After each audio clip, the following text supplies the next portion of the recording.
BEGC 101 Indian classical literature. ഇന്ത്യയുടെ സമ്പന്നമായ സാഹിത്യ പരമ്പരയെ 4 പ്രധാന ക്ലാസിക്കൽ കോമ്പോസിഷനിലൂടെ അവതരിപ്പിക്കുകയാണ് ഈ ഒരു ടെക്സ്റ്റിൽ.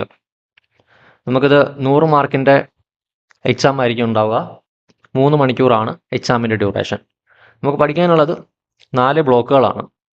1 കാളിദാസ അഭിജ്ഞാന ശാകുന്തളം, 2 വ്യാസന്റെ മഹാഭാരതം, 3 ശുദ്രകയുടെ മൃച്ഛകടിക, 4 ചിലപ്പതികാരം. ഈ 4 ബ്ലോക്കുകളിലായിട്ട് 16 യൂണിറ്റുകൾ നമുക്ക് പഠിക്കാനായിട്ടുണ്ട്. ഇൻഡേറ്റ് ഈ 16 യൂണിറ്റിൻ്റെയും വീഡിയോ ക്ലാസ്സുകളും നോട്ട്സും എല്ലാം തന്നെ ഞങ്ങൾ പ്രൊവൈഡ് ചെയ്യുന്നുണ്ട്.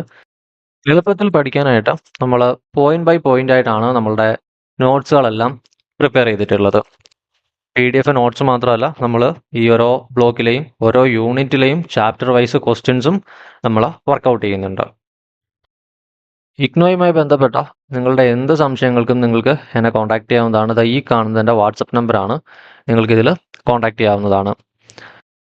നമ്മുടെ ഫസ്റ്റ് ബ്ലോക്ക് കാളിദാസന്റെ അഭിജ്ഞാന ശാകുന്തളമാണ് നമുക്ക് പഠിക്കാനുള്ളത്. ഇതിൽ ആദ്യത്തെ unit Indian aesthetics and introduction എന്നുള്ളതാണ് നമ്മൾ ഇന്നത്തെ ക്ലാസ്സിൽ ഡിസ്കസ് ചെയ്യുന്നത്. ഈ ഫസ്റ്റ് യൂണിറ്റ് വളരെ ചെറിയൊരു യൂണിറ്റ് ആണ്. നമുക്ക് വളരെ വേഗത്തിൽ വളരെ സിമ്പിളായിട്ട് പഠിക്കാവുന്ന ഒരു യൂണിറ്റ് ആണ്. പക്ഷേ ഇതിൽ നമുക്ക് ഒഴിവാക്കാൻ പറ്റാത്ത ഒരു യൂണിറ്റ് കൂടെയാണ് എന്ന് പറയണം. കാരണം ഒരുപാട് തവണ ഇതിൽ നിന്നുള്ള ക്വസ്റ്റ്യൻസ്, ഒരുപാട് തവണ എന്നല്ല, ഈ ഫസ്റ്റ് യൂണിറ്റിൽ നിന്ന് ക്വസ്റ്റ്യൻസ് ഇല്ലാത്ത ഒരു ക്വസ്റ്റ്യൻ പേപ്പറും ഇതുവരെ ഉണ്ടായിട്ടില്ല എന്ന് പറയണം. ഇത് എല്ലാം പ്രീവിയസ് ഇയർ ക്വസ്റ്റ്യൻസ് ആണ് ഞാൻ ഈ കാണിക്കുന്നത്. ഇതിലെല്ലാം തന്നെ നമ്മുടെ ഫസ്റ്റ് യൂണിറ്റിൽ നിന്നുള്ള ക്വസ്റ്റ്യൻസ് വന്നിട്ടുണ്ട്. അതിൽ മെയിനായിട്ട് ഇവിടെ നമുക്ക് കാണാം ഇന്ത്യൻ ക്ലാസിക്കൽ ഡ്രാമ. ഇതിൽ മെയിനായിട്ട് Indian classical drama, Sanskrit drama, Sanskrit play rights, ഇത്രയും കാര്യങ്ങളാണ് ഇതിനകത്ത് മെയിനായിട്ട് പഠിക്കാനായിട്ടുള്ളത്. ഇതിൽ ഇന്ത്യൻ ക്ലാസിക്കൽ ഡ്രാമ എന്ന് പറയുന്നത് ഇന്ന് ഡയറക്റ്റ് ഇതുവരെ ക്വസ്റ്റ്യൻസ് ഒന്നും വന്നിട്ടില്ല. എന്നാൽ ഇത് നമുക്ക് ഒഴിവാക്കാനും പറ്റില്ല. കാര്യം ഇതിൻ്റെ ഒരു ഇൻട്രൊഡക്ഷൻ ആണ്. എന്താണ് ഇന്ത്യൻ ക്ലാസിക്കൽ ഡ്രാമ, ഇത് എവിടെ നിന്ന് ഇതിൻ്റെ എവിടെ നിന്ന് തുടങ്ങുന്നു എന്നുള്ളതൊക്കെ പറയുന്നതാണ്. രണ്ടാമത്തത് സാൻസ്ക്രിറ്റ് ഡ്രാമ, അതിന് സ്ഥിരം ക്വസ്റ്റ്യൻസ് ഉണ്ട്. പിന്നെ പ്രധാനപ്പെട്ട അവിടുത്തെ എഴുത്തുകാരൻ, നമ്മുടെ കാളിദാസനെയും ഈ പറയുന്ന ഭാഷ, സുതർക്ക, ബാഹുപതി, കാളിദാസ, ഇവരുടെയൊക്കെ ഓരോ ചെറിയ ചെറിയ പാരഗ്രാഫുകളും അത്തരം കാര്യങ്ങൾ മാത്രമേ നമുക്കിതിൽ പഠിക്കാനുള്ളൂ. അപ്പോൾ നമുക്ക് സ്റ്റാർട്ട് ചെയ്യാം. ഇന്ത്യൻ ക്ലാസിക്കൽ ഡ്രാമ ഒരു ഇൻട്രൊഡക്ഷൻ ആണ്. ഇത്രയും കാര്യങ്ങൾ ഇവിടെ ഒരു പാരഗ്രാഫിൽ നമുക്ക് യൂണിവേഴ്സിറ്റി തന്നിട്ടുണ്ട്. ഇത് ഇങ്ങനെ ഫുള്ളായിട്ട് നിങ്ങൾ വായിച്ചു നോക്കാൻ പറ്റുമെങ്കിൽ വായിച്ചു നോക്കുക. ചെറിയൊരു പാരഗ്രാഫാണ്. ഇതിലുള്ള കാര്യങ്ങൾ നിങ്ങൾ കുറച്ച് എളുപ്പത്തിൽ ഞാൻ പോയിന്റ് ബൈ പോയിന്റ് ആയിട്ട് പറഞ്ഞുതരാം. അപ്പോൾ നമുക്ക് സ്റ്റാർട്ട് ചെയ്യാം. വെൽക്കം ടു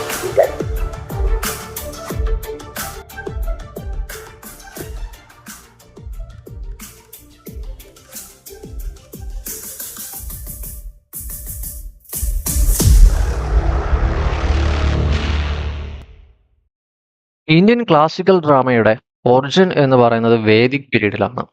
മഹാഭാരതത്തിലൊക്കെ സ്റ്റേജ് പെർഫോമൻസിനെ കുറിച്ചൊക്കെ മെൻഷൻ ചെയ്തിട്ടുണ്ട്. Natyashastra by Bharatamuni explains how drama should be done. ഇപ്പോൾ എന്ത് കാര്യത്തിനാണെങ്കിലും കുറേ നിയമങ്ങളുണ്ട്, ഇല്ലേ? ഇപ്പോൾ ഇന്ത്യൻ ക്ലാസിക്കൽ ഡ്രാമയുടെ കാര്യത്തിൽ നിയമങ്ങൾ എന്ന് പറയുന്നത് ഭരതമുനി നാട്യശാസ്ത്ര എന്ന തൻ്റെ പുസ്തകത്തിൽ എഴുതിയിട്ടുള്ളതാണ്. ഇത് നമ്മൾ കുറേ പേരൊക്കെ മുമ്പ് കേട്ടിട്ടുണ്ട്. ഭരതമുനി എന്നും നാട്യശാസ്ത്രം എന്നൊക്കെ കുറേ കേട്ടിട്ടുള്ളതാണ്. നമ്മുടെ പച്ചാളം ബാസി ഉദയനാണ് താരം സിനിമയിൽ പറയുന്നുണ്ടല്ലോ, നവരസങ്ങൾ എന്നൊക്കെ, ശൃംഗാരം, കരുണം, ഹാസ്യം, ഇതിന് പുറമെ ഞാൻ തന്നെ കണ്ടെത്തിയത് എന്നൊക്കെ പറഞ്ഞിട്ട്. ഇത് എല്ലാം എന്താണ്? ഈ നാട്യശാസ്ത്ര എന്ന ഭരതമുനി എഴുതിയ പുസ്തകത്തിൽ നിന്നുള്ള കാര്യങ്ങളാണ്. ഇതാണ് ഇന്ത്യൻ ഡ്രാമയുടെ റൂൾസ് എന്ന് പറയുന്നത്. ഈ ഭരതമുനിയെ കുറിച്ചും നാട്യശാസ്ത്രത്തിനെ കുറിച്ചുമൊക്കെ നമുക്കിനി ഒരുപാട് മുമ്പോട്ടേക്ക് പഠിക്കാനുണ്ട്. ഇവിടെ ജസ്റ്റ് ഈ ഒരു പോയിന്റ് മാത്രം പഠിച്ചിരുന്നാൽ മതി. And drama was believed to be a gift from the god. ദൈവത്തിൽ നിന്നും കിട്ടിയ ഒരു ഗിഫ്റ്റാണ് ഡ്രാമ എന്നുള്ള രീതിയിൽ അന്നത്തെ ആൾക്കാർ വിശ്വസിച്ചിരുന്നു. നിങ്ങളിത് നോട്ട്സ് എഴുതിയെടുക്കണം എന്ന് നിർബന്ധമില്ല കേട്ടോ. ഇതിൻ്റെ PDF ഞാൻ നമ്മുടെ ടെലഗ്രാം ചാനലിലും അതേപോലെ നമ്മുടെ വാട്സപ്പിൽ നമ്പറിൽ മെസ്സേജ് ചെയ്ത് കഴിഞ്ഞാൽ ഞാൻ PDF ആയിട്ട് അയച്ചു തരാം. അതുകൊണ്ട് അങ്ങനെ എഴുതിയെടുക്കണം എന്നില്ല. നിങ്ങൾക്കിത് ഡയറക്റ്റ് പ്രിൻ്റ് ഔട്ട് എടുത്ത് പഠിക്കാവുന്നതാണ്. അപ്പോൾ അടുത്തത് it begins through religious rituals and prayers. പ്രാർത്ഥനയോടെയൊക്കെ തുടങ്ങിയിരുന്ന ഒന്നാണ് ക്ലാസിക്കൽ ഡ്രാമകളെല്ലാം. There are few similarities with Greek drama like heroic stories. കുറച്ച് എളുപ്പത്തിൽ പറഞ്ഞാൽ ഗ്രീക്ക് ഡ്രാമകളിൽ നിന്ന് കുറച്ചൊക്കെ അടിച്ചു മാറ്റിയിട്ടുണ്ട്. അതിൻ്റെ കുറച്ച് കോപ്പിയൊക്കെയാണ് ഇന്ത്യൻ ക്ലാസിക്കൽ ഡ്രാമ എന്ന് വേണമെങ്കിൽ പറയാം. ഇന്ത്യൻ ക്ലാസിക്കൽ ഡ്രാമയുടെ മറ്റൊരു പ്രത്യേകത എന്ന് പറയുന്നത് സൂപ്പർ നാച്ചുറൽ ബീയിങ്സ് ആണ്. നമ്മൾ ഡ്രാമയിൽ ദൈവങ്ങളെയും മാജിക്കും എല്ലാം കൊണ്ടുവന്നു. സ്റ്റേജിൽ ദൈവങ്ങളൊക്കെ വരും. അങ്ങനെയാണ് ഇന്ത്യൻ ക്ലാസിക്കൽ ഡ്രാമ. അത് നോ സാഡ് എൻഡിങ്സ്. നമ്മളുടെ ഡ്രാമകളിൽ എവിടെയും ക്ലൈമാക്സിലേക്ക് വരുമ്പോൾ അല്ലെങ്കിൽ അതിൻ്റെ എൻഡിങ്ങിൽ ഒരു എല്ലാം ഹാപ്പി ആയിട്ട് തന്നെ ആയിരിക്കും തീരുക. ഇപ്പോൾ എക്സാമ്പിൾ പറയുകയാണെങ്കിൽ നായകൻ അവസാനം മരിക്കുന്ന രീതിയിലോ അല്ലെങ്കിൽ നായിക മരിക്കുന്ന രീതിയിലോ അവർ ഒന്നിക്കാതെ പോകുന്ന രീതിയിലോ അങ്ങനെയുള്ള ഒരു എൻഡിങ് ഉണ്ടായിരുന്നില്ല. ഇപ്പോൾ പറയുകയാണെങ്കിൽ നമ്മുടെ എന്ന് നിൻ്റെ മൊയ്തീൻ, ആ സിനിമയുടെ ഒരു ക്ലൈമാക്സിലുള്ളതുപോലെ ഒരു സാഡായിട്ടുള്ളൊരു എൻഡിങ് അല്ല ഇന്ത്യൻ ക്ലാസിക്കൽ ഡ്രാമയുടെ തുടക്കത്തിലുണ്ടായിരുന്നതൊന്നും. ഫ്ലെക്സിബിൾ സ്റ്റോറി ടെല്ലിംഗ് ആയിരുന്നു. അതായത് നമ്മളുടെ stories moves across different places times not limited to on setting. അതായത് ഏത് സ്ഥലത്ത് വെച്ച് വേണമെങ്കിലും ആകാം. ഭൂമിയിലാകാം, സ്വർഗത്തിലാകാം, നരകത്തിലാകാം, ഏത് ടൈമിലും ആകാം എന്നുള്ളതായിരുന്നു ഇന്ത്യൻ ക്ലാസിക്കൽ ഡ്രാമയുടെ ഒരു പ്രത്യേകത. നമ്മൾ സിനിമകളിലൊക്കെ കണ്ടിട്ടുണ്ട്, എവിടെ നമ്മുടെ സ്വർഗത്തിലൊക്കെ നടക്കുന്ന കഥകളൊക്കെ കണ്ടിട്ടുണ്ട്. മറ്റൊരു പ്രത്യേകത മ്യൂസിക് ആൻഡ് ഡാൻസ് എന്നുള്ളതായിരുന്നു. സംഗീതങ്ങളും നൃത്തങ്ങളും ഒക്കെ നമ്മുടെ ഡ്രാമയുടെ ഒരു ഭാഗമായിരുന്നു. Mix of cultures. It was influenced by Buddhist, Jain and Vedic traditions. Tamil story Silappatikaram also shows this mixed influences. Many stories are taken from epics and old legends. നമ്മൾ ഓൾറെഡി പറഞ്ഞല്ലോ, ഒരു ഫ്ലെക്സിബിൾ ആയിട്ടുള്ളൊരു സ്റ്റോറി ടെല്ലിംഗ് ഉണ്ട്. അതുകൊണ്ട് തന്നെ നമ്മൾ എപ്പിക്കുകളിൽ നിന്നും അതേപോലെ പഴയ ലെജൻസിൽ നിന്നും എല്ലാം എന്ത് ചെയ്തിട്ടുണ്ട്, സ്റ്റോറീസ് എടുത്തിട്ടുണ്ട്. The story can happen in heaven, earth four over many years. നമ്മൾ ഓൾറെഡി പറഞ്ഞ കാര്യമാണ്. എവിടെ വേണമെങ്കിലും ആകാം, സ്വർഗത്തിലാകാം, ഭൂമിയിലാകാം, നരകത്തിലാകാം, എവിടെ വേണമെങ്കിലും ആകാം കഥ നടക്കുന്നത്. Spiritual belief. Death is not an end. ഇത് ഞാൻ ഓൾറെഡി പറഞ്ഞല്ലോ, നമ്മളുടെ ഈ ഇന്ത്യൻ ക്ലാസിക്കൽ ഡ്രാമയിലെല്ലാം ഹാപ്പി എൻഡിങ് ആണ്. ഒരു മരണം അല്ലെങ്കിൽ അങ്ങനെ ഒരു സാഡായിട്ടുള്ളൊരു എൻഡിങ് ഇല്ല. അതിന് മറ്റൊരു പ്രധാന കാരണം എന്ന് പറയുന്നത് നമ്മുടെ ഒരു ഹിന്ദു ഐതിഹ്യ പ്രകാരം ഇപ്പോൾ നമ്മൾ ഒരാൾ മരിച്ചു കഴിഞ്ഞാൽ ആൾ വീണ്ടും പുനർജനിക്കും എന്നുള്ള ഒരു സംഭവമുണ്ട്. അടുത്ത ജന്മത്തിൽ അല്ലെങ്കിൽ കഴിഞ്ഞ ജന്മത്തിൽ എന്നൊക്കെ പറയുന്ന ഒരു കേസ് ഉണ്ടല്ലോ. അതുകൊണ്ട് തന്നെ സ്റ്റോറീസ് എല്ലാം എങ്ങനെയാണ്, പോസിറ്റീവ്ലി എൻഡിങ് ആണ്.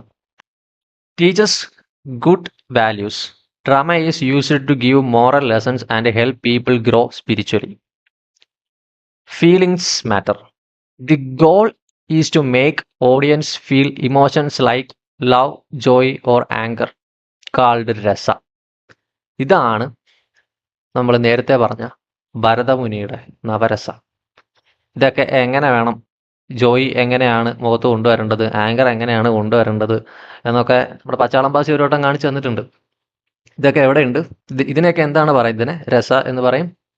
എവിടെയുണ്ട്, നമ്മുടെ ഭരതമുനിയുടെ നാട്യശാസ്ത്രത്തിൽ പറഞ്ഞിട്ടുണ്ട്. Grow over time, it developed slowly, changing and improving over the years.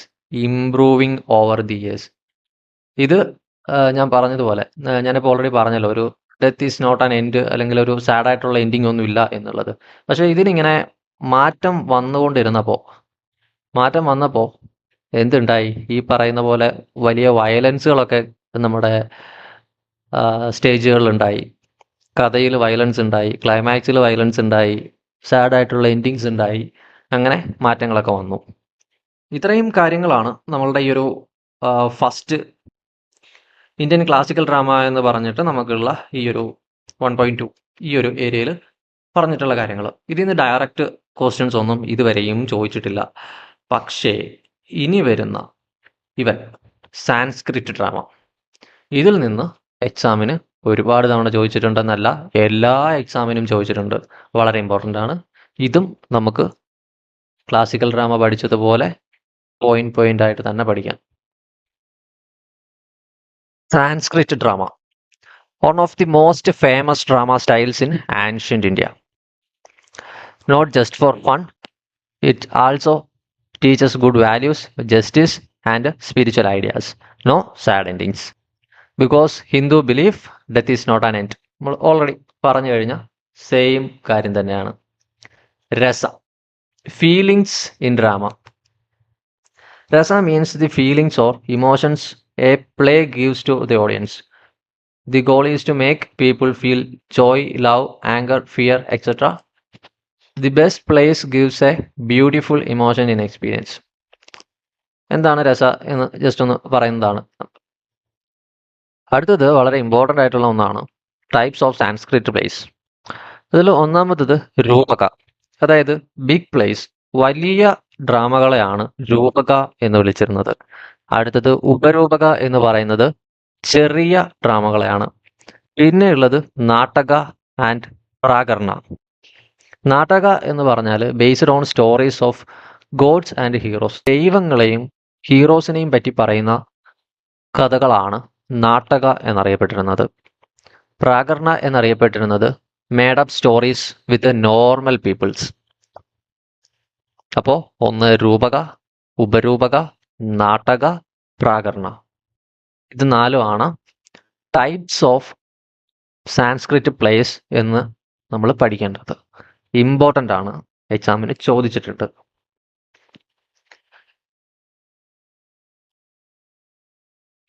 അടുത്തത് പാർട്സ് ഓഫ് സാൻസ്ക്രിറ്റ് പ്ലേ ആണ്.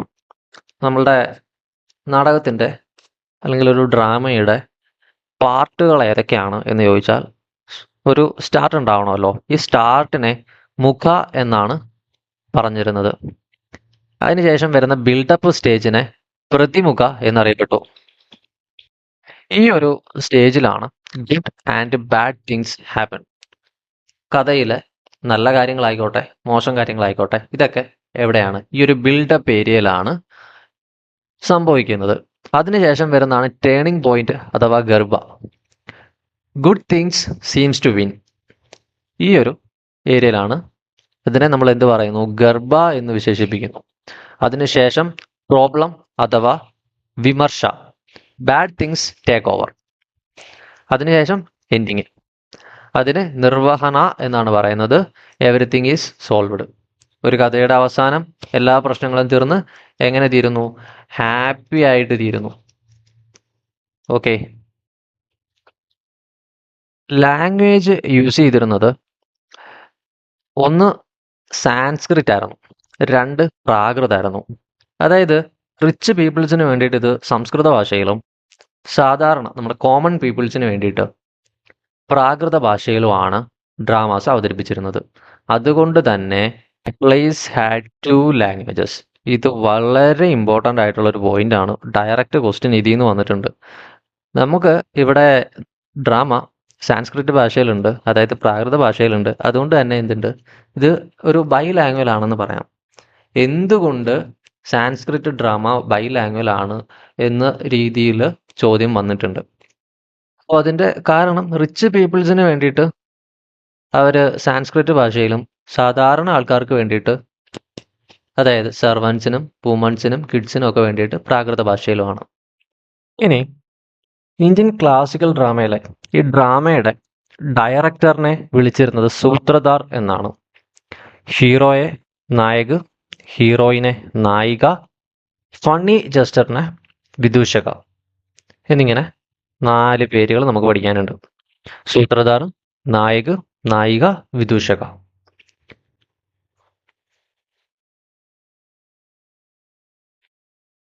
ഇതിന്റെ വ്യൂവേഴ്സ് ആയിട്ട് പ്രധാനമായിട്ടുണ്ടായിരുന്നത് രാജാക്കന്മാരും എഡ്യൂക്കേറ്റഡ് പീപ്പിൾസും ആയിരുന്നു. കാരണം യൂസ് ചെയ്തിരുന്ന ഭാഷ ഏതാണ്? സംസ്കൃതമാണ്. അപ്പോൾ അത് അത്ര കോമൺ അല്ലായിരുന്നു. അതുകൊണ്ട് തന്നെ കൂടുതലായിട്ടും എഡ്യൂക്കേറ്റഡ് പീപ്പിൾസും രാജാക്കന്മാരും ഒക്കെ ആയിരുന്നു ഇതിൻ്റെ ഒരു വ്യൂവേഴ്സ് എന്ന് പറയുന്നത്, not for common people. So അതുകൊണ്ട് തന്നെ ഇത് അത്ര പോപ്പുലറായ ഒന്നും ആയിരുന്നില്ല. Role of woman. Indian classical ഡ്രാമയുടെ ഒരു പ്രത്യേകത എന്ന് പറഞ്ഞാൽ woman were allowed to act, unlike European drama. European ഡ്രാമകളിൽ വുമൺസ് അലൗഡ് ആയിരുന്നില്ല. എന്നാൽ ഇന്ത്യൻ ഡ്രാമയിൽ സ്ത്രീകൾക്കും പങ്കെടുക്കാമായിരുന്നു. Plays could have only men, only woman or both.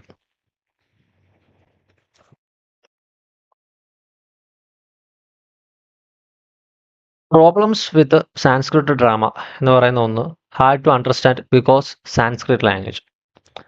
പറഞ്ഞല്ലോ, സംസ്കൃത ഭാഷ അത്ര പോപ്പുലർ ആയിരുന്നില്ല. എഡ്യൂക്കേറ്റഡ് പീപ്പിൾസിന് വേണ്ടിയും രാജാക്കന്മാർക്കൊക്കെ വേണ്ടിയിട്ടുമായിരുന്നു ഉണ്ടായിരുന്നത്. Followed many strict rules, so less freedom for writers. ഇന്നത്തെ നമ്മുടെ എഴുത്തുകാർക്കൊക്കെ ഉള്ളതുപോലെ ഒരു ഫ്രീഡം ഒന്നും ഉണ്ടായിരുന്നില്ല. കാരണം എന്താണ്, നമ്മുടെ ഭരതമുനി നാട്യശാസ്ത്രത്തിൽ ഓൾറെഡി എഴുതി വെച്ചിട്ടുണ്ട് എന്തൊക്കെയാണ് ഇതിൻ്റെ നിയമങ്ങൾ, ഇത് എങ്ങനെയൊക്കെയാണ് വേണ്ടത് എന്നുള്ളത് ഒരു റൂൾ ഉണ്ടായിരുന്നു.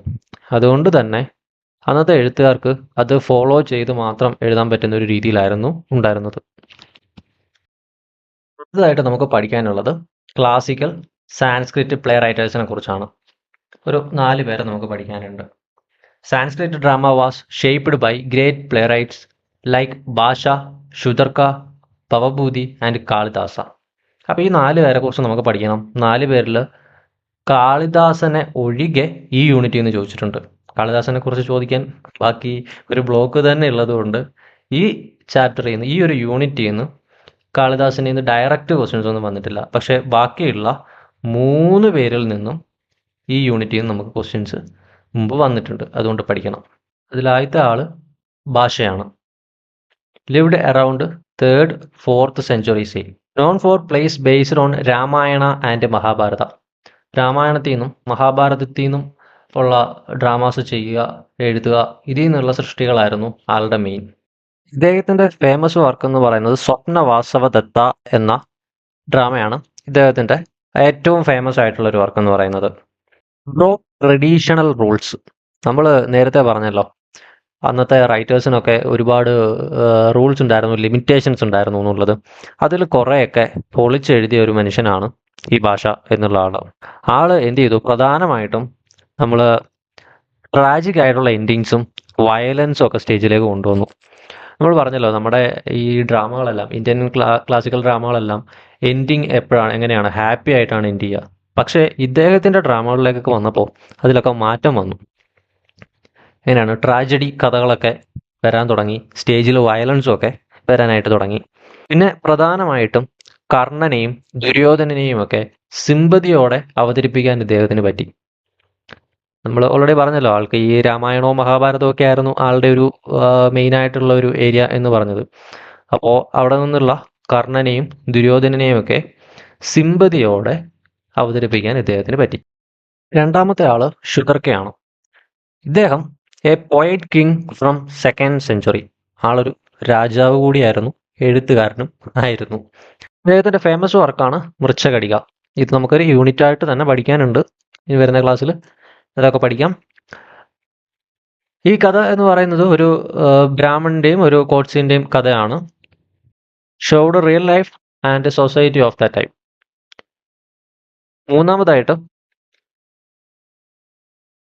മൂന്നാമതായിട്ട് പഠിക്കാനുള്ളത് ഭവഭൂതി.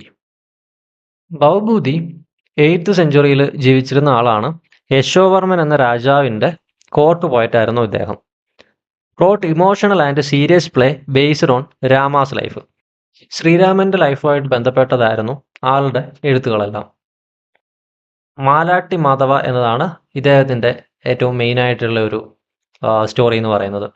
മാജിക്കും ഹൊററും ബേസ് ചെയ്തിട്ടുള്ള ഒരു സ്റ്റോറി ആയിരുന്നു.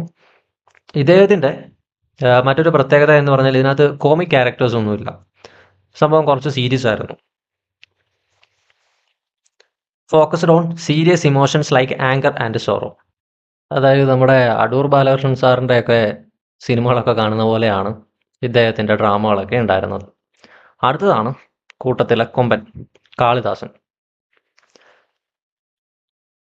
Most famous Sanskrit playwright, known for beautiful poetry and romantic themes. അദ്ദേഹത്തിൻ്റെ ഫേമസ് ആയിട്ടുള്ള വർക്കുകളാണ് Abhijnana Shakuntalam, Malavika Agnimitram and Vikramorvashiyam. Brought ancient stories to life with elegance and imaginations. ഈ ഒരു 4 റൈറ്റേഴ്സിനെ കുറിച്ചാണ് നമുക്ക് ഈ ഒരു യൂണിറ്റിൽ പഠിക്കാനായിട്ടുണ്ടായിരുന്നത്.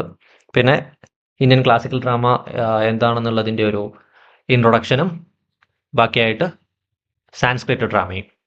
ഇത്തരം കാര്യങ്ങളാണ് നമുക്ക് ഈ ഒരു ടെക്സ്റ്റിൽ മെയിനായിട്ട് ഉള്ളത്. ഇവിടെ നമുക്കൊരു 3 ക്വസ്റ്റ്യൻസ് തന്നിട്ടുണ്ട്. ഈ 3 ക്വസ്റ്റ്യനും നിങ്ങൾ ആൻസർ ചെയ്യേണ്ട ഒന്നാണ്. നമ്മളൊന്ന് വർക്കൗട്ട് ചെയ്യേണ്ട 3 ക്വസ്റ്റ്യൻസ് ആണിത്. ഒന്ന്, what do you think the origin of Indian classical drama? What do you understand by the term Sanskrit drama? പിന്നീടുള്ളൊരു ക്വസ്റ്റ്യൻ, നമ്മളിപ്പോൾ ഈ പഠിച്ച 4 റൈറ്റേഴ്സ് ഇല്ലേ, അവരെ കുറിച്ചുള്ള ഒരു ബേസ് ആയിട്ടുള്ള കുറച്ച് കാര്യങ്ങളൊന്ന് പഠിച്ചു വെക്കുക. ഇത് നമ്മൾ നോട്ട്സായിട്ട് തന്നെ നിങ്ങൾക്ക് തരുന്നുണ്ട്.